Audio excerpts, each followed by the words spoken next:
Le but, c'est quand même que les familles redeviennent des familles lambda, finalement, sans accompagnement éducatif, sans les éducateurs qui viennent dans leur maison, sans regard extérieur, en fait.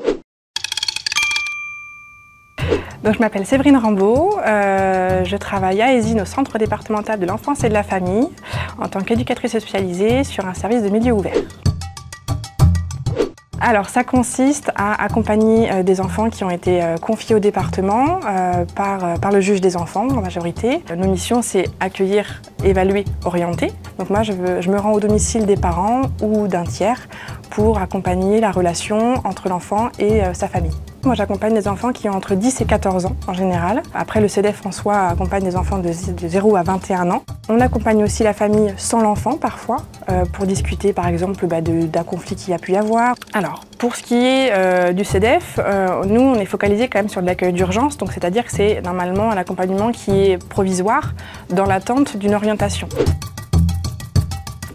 Je me rappelle de ma première, ce qu'on appelle VAD, donc visite à domicile. C'était un enfant qui revenait dans sa famille depuis un bon moment et pour le coup, la famille avait prévu en fait de faire tout le tour du quartier pour que l'enfant retrouve sa place au sein de ce quartier, dans son environnement en fait. Et donc elle m'a baladée pendant 1 heure et demie pour que l'enfant puisse retourner voir ses grands-parents, les voisins, la tante, etc. Et sur le moment, j'étais pas forcément à l'aise, mais avec le recul, je me dis bon, à la fois, le but c'était que l'enfant retrouve sa place dans son environnement. Bon là, on était bon quoi.